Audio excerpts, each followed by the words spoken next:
오늘 저희가 살펴볼 자료들, 이거 한국 아이폰 사용자분들께는 정말 반가운 소식일 텐데요. 여러 뉴스 기사, 유튜브 분석 영상, 그리고 애플 공식 문서까지 싹 다 모아서요. 드디어 이제 현실화되는 T-money랑 애플페이 연동 소식 한번 속 시원하게 풀어보겠습니다. 그렇죠. 한국에서 대중교통 자주 쓰시는 아이폰 사용자분들 정말 오랫동안 기다리셨잖아요. 이게 그냥 단순히 된다, 이걸 넘어서 제 생각엔 애플이 한국의 좀 독특한 교통 결제 시스템, 이 큰 장벽을 넘었다는 그런 의미도 있어 보이거든요. 과연 뭐가 달라지고, 또 어떻게 작동하고, 그리고 왜 이렇게 오래 걸려서 이제야 가능해졌는지 그 핵심만 한번 파헤쳐보죠. 네. 일단 가장 중요한 건 역시 티머니의 공식 발표겠죠. 맞아요. 6월 16일에 아이폰이랑 애플워치에서 티머니 사용이 가능해질 거다. 이렇게 발표하면서 큰 주목을 받았는데요. 네, 맞습니다. 이제 진짜 실물 카드 사거나 3,000원 보증금 내고 그럴 필요도 없어지고요. 또 현금 충전소 막 찾아다닐 필요 없이 그냥 애플페이로 바로 충전해서 쓸 수 있게 되는 거죠. 어떻게 보면 한국에서 가장 보편적인 대중교통 카드 시스템이잖아요, 티머니가. 이게 드디어 아이폰에 들어오는 겁니다. 사용자 편의성이 정말 크게 개선될 걸로 보입니다. 정말 편리해지겠네요. 근데 정확한 시점은 아직 안 나온 거죠? 네네. 혹시 예측되는 시기 같은 게 있을까요? 네, 맞아요. 공식 발표에는 날짜가 딱 명시되진 않았는데 그래도 여러 분석들을 종합해 보면요. 이게 아주 먼 이야기는 아닐 것 같아요. 이르면 내년 여름 아니면 좀 빠르면 올해 안에도 가능하다. 이런 예측들이 나오고 있거든요. 준비 상황 같은 걸 고려하면 아마 곧 구체적인 소식이 들려오지 않을까. 네, 그렇게 기대하고 있습니다. 작동 방식도 진짜 궁금한데요. 일본 스이카 카드처럼 그냥 원래 앱에 바로 딱 들어가는 걸까요? 아니면 혹시 별도 앱을 또 깔아야 하나요? 티머니가 공개한 이미지를 보면요. 거기에 애플 월렛 로고랑 페이스 아이디 인증 그래픽이 같이 있거든요.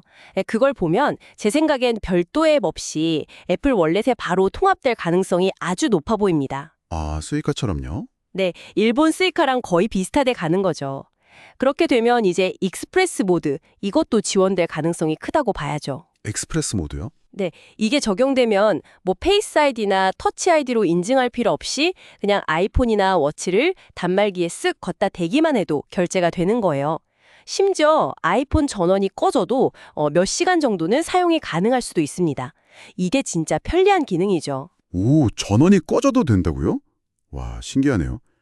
그럼 충전은요? 혹시 교통카드처럼 후불 방식도 가능할까요? 보통 해외 사례들을 보면요. 애플페이 교통카드는 거의 다 선불 충전 방식이에요. 그래서 아마 애플 월렛에 등록해 놓은 카드, 처음엔 현대카드겠지만 네, 현대카드부터 시작하겠죠? 그렇죠. 나중엔 이제 신한이나 KB 같은 카드들이 추가될 테고요. 그 카드들로 직접 잔액을 충전하는 방식, 이게 가장 유력해 보입니다. 후불 지원은 아직은 좀 가능성이 낮지 않나 싶어요. 그렇군요. 그리고 아이폰이랑 애플워치 동시에 사용은 안 되겠죠, 아무래도. 네, 아마 그럴 겁니다. 둘 중에 한 기기에서만 활성화해서 사용하게 될 가능성이 높아요. 보안 문제라든지 아니면 기술적인 이유 때문에 동시 사용은 좀 어렵지 않을까. 네, 그렇게 보고 있습니다. 사실 애플페이가 한국에 들어온 지는 꽤 됐잖아요. 근데 이 대중교통 연동이 안 돼가지고 이거 반쪽짜리다 이런 얘기 진짜 많았거든요. 맞아요.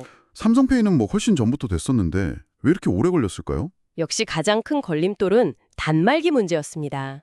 이게 애플은 보안 문제도 있고 또 전 세계적으로 호환이 되어야 하니까 EMV 비접촉 결제 표준, 그러니까 최신 NFC 기술을 요구하거든요.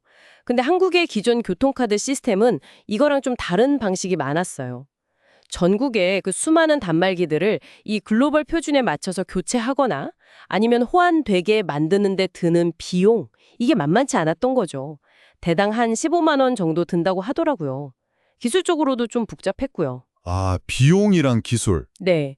그리고 수수료 문제도 빼놓을 수가 없죠. 애플에 내야 하는 수수료가 있잖아요. 이게 거래 한 건당 한 0.15%, 이 정도로 추정되는데 이게 다른 나라보다 좀 높다는 분석도 있고요.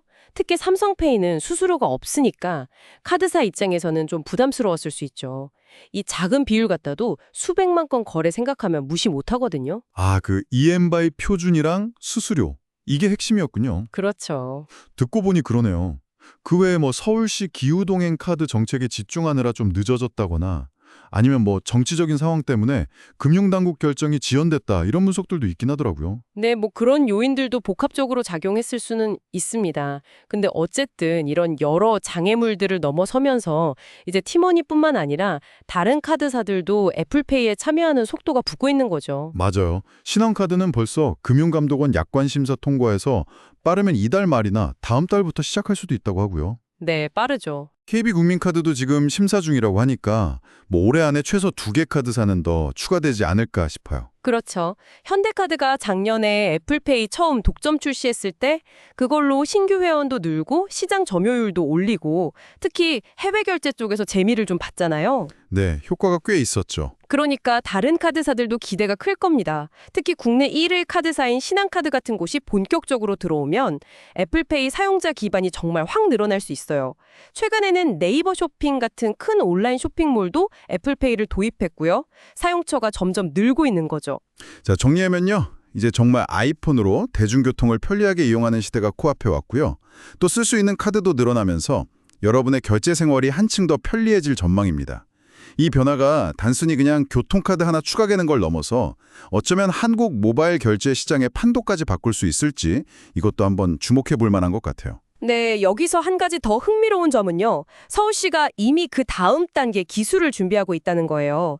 오는 10월부터 일부 버스 노선에서 태그리스 결제 시범 운영을 시작하는데요. 태그리스요? 찍지 않는다는 건가요? 맞습니다. 그냥 모바일 티머니 앱 사용자가 버스를 타면 단말기에 일부러 찍을 필요 없이 자동으로 결제가 되는 방식이에요. 연말까지는 지하철 1호선부터 8호선까지 도입하는 것도 목표라고 하니까 기술 발전 속도가 정말 빠르죠. 와, 찍을 필요도 없다니. 애플페이가 이제 겨우 교통 시스템에 발을 들여놓는 동안에 시장은 벌써 저만큼 또 앞서가고 있네요. 과연 이렇게 편리해진 애플페이가 특히 젊은 세대를 중심으로 해서 삼성페이가 꽉 잡고 있는 이 한국 시장에서 좀 의미 있는 경쟁을 벌일 수 있을까요? 앞으로의 변화를 지켜보는 것도 상당히 흥미로운 관전 포인트가 될 것 같습니다.